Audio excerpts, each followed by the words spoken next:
যে জামাতের ছক কি, জামাতের ছকের মধ্যে একটা ছক হচ্ছে যে খুব দ্রুত যেন হচ্ছে বিএনপি সরকার ভারত কিছু প্রভোকেশন দিচ্ছে, সেই প্রভোকেশনে পা দিয়ে দেয়। বিএনপি সরকারের সাথে হচ্ছে ভারতের কেন্দ্রীয় সরকারের সম্পর্কটা খারাপ হয়ে যায় এবং সেটা হয়ে গেলে হচ্ছে গিয়ে সোনায় সোহাগা হয়ে যাবে আর কি। এবং এরকম ভাবে একটা জায়গায় ফেলে দেওয়ার চেষ্টা। ২ নম্বর চেষ্টাটা যেটা হচ্ছে সেটা হচ্ছে বিএনপিকে সবসময় হচ্ছে এত ব্যস্ত রাখা। বিএনপি যেন ঠিকমতো কাজ না করতে পারে সেটাও তারা করছে। আর তৃতীয় যে বিষয়টি হচ্ছে যে খুব মৌলিক জনগণের যে সমস্যা আছে সেই জনগণের সমস্যা যেন কনসেনট্রেট করতে পারে না সরকার। তারা যেন হচ্ছে গিয়ে নানান বিষয় জুলাই সংস্কার, তারপর হচ্ছে সংবিধান পরিষদ, এগুলো তো ১ম এই শুরু করছে এগুলা দিয়ে।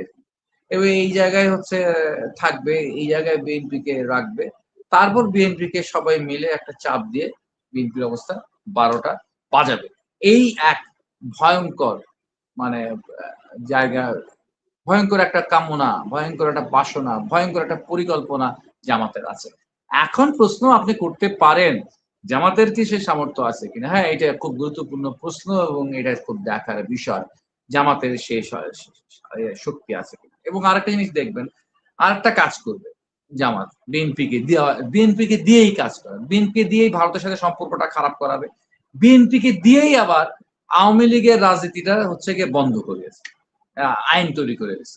এবং আওয়ামী লীগের উপর আরেকটু নিপীড়ন, আওয়ামী লীগের রাজনীতির উপর আচ্ছা আরো একটু কঠিন করে তুলবার চেষ্টা বিএনপিকে দিয়ে করাবে। অর্থাৎ আওয়ামী লীগ যেন বাংলাদেশের রাজনীতিতে ব্যাক না করতে পারে সেজন্য জামাত যা যা করবার তা তা করবে। কারণ আওয়ামী লীগ যদি কোনো ধরনের বাংলাদেশের রাজনীতি ব্যাক করে তাহলে বাংলাদেশের রাজনীতির মেরুকরণটা আবার বদলে যাবে। তখন মানুষ হচ্ছে অনেক বেশি জামাতের দিক থেকে সরে যাবে, বিএনপির দিকে আবার ঘনীভূত হবে হচ্ছে আওয়ামী লীগকে ঠেকাবার জন্য আরকি। ফলে এন্টি আওয়ামী লীগ শক্তি তখন এককভাবে বিএনপির দিকে ভর রাখবে আরকি, ভার রাখবে। ফলে তখন জামাত হচ্ছে অনেকটা শূন্য হয়ে যাবে। ফলে জামাত তার রাজনৈতিক গুরুত্বটাকে, প্রধান বিরোধী দলের জায়গাটায় আসনটাকে পোক্ত রাখবার জন্য এবং সে এখন হচ্ছে বিএনপি যত মিত্র-টিত্র হওয়ার সম্ভাবনা যাদের ছিল তাদেরকে কেটে কুটে তার কাছে নিয়ে চলে গেছে আরকি। তো এরকম হচ্ছে এন্টি আওয়ামী লীগ শক্তির একটা বড় অংশকে হচ্ছে জামাত তার পক্ষে নিয়ে চলে আসছে। বিএনপিকে মোটামুটি একা করে রেখে দিচ্ছে আরকি। তো এইভাবে করে বিএনপিকে খেলা জামাতের জন্য খুব সহজ, মাইনাস আওয়ামী লীগকে রেখে।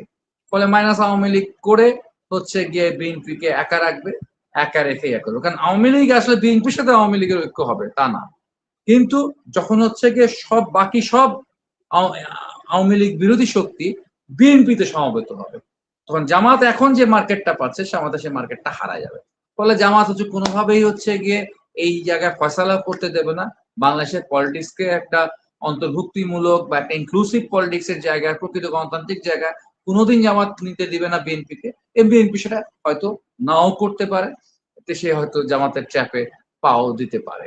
তো সেই পা দিবেই আরকি। সেই পা দিয়ে রেখেছে অলরেডি হচ্ছে বিএনপি কিছুটা।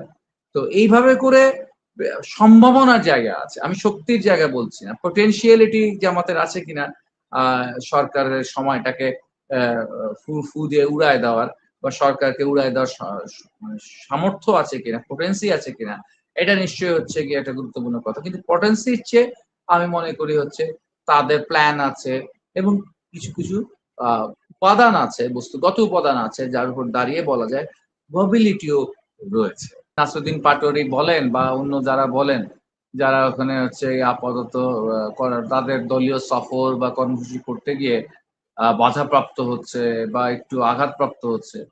তাদের দায়-দায়িত্ব, আঘাতের দায়-দায়িত্ব পুরোপুরি বিএনপির দিকে দেওয়া যাচ্ছে না, সরকারের দিকেও দেওয়া যাচ্ছে না। এটা একটা ব্যাপার আরকি।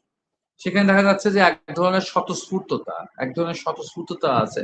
সেই স্বতঃস্ফূর্ততায় কিন্তু হচ্ছে তাদেরকে আঘাত হানতেছে। স্বতঃস্ফূর্তভাবে তারা আঘাতপ্রাপ্ত হচ্ছে। তার মানে বুঝতে হবে যে জনগণের সাথে কি পরিমাণ বিচ্ছিন্নতা তৈরি করে ফেলছে জামাত ইসলাম এবং এনসিপি। বিশেষ করে এনসিপি এবং জুলাই যোদ্ধারা তারা পুরো বিষয়টা এমনভাবে অ্যামালগামেট করে ফেলছে। এটা খুব কষ্টের ব্যাপার আরকি। দেখেন যে হলো জামাত কিন্তু অত ঘৃণা পায় না।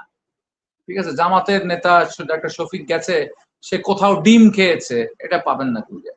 বা গোলাম পারোয়ার সে কোথাও ডিম খাইছে, এটা খুঁজে পাবেন না। কিন্তু ডিম খাচ্ছে কারা? ডিম খাচ্ছে এনসিপির এরা। ডিম খাচ্ছে ধরেন হচ্ছে সাবেক উপদেষ্টারাও যদি যায় অন্তর্বর্তীকালীন সরকার তারা ডিম খাবে।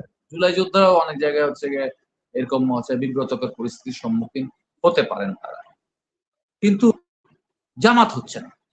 এটা আমার মনে হয় এনসিপির ওয়ালাদেরকে একটু বোঝা দরকার, একটু বোঝা দরকার যে বিষয়টা আসলে কি দাঁড়াইলো তাহলে। সব হচ্ছে আক্রোশ, সব ঘৃণার জায়গায় হচ্ছে গিয়ে এনসিপি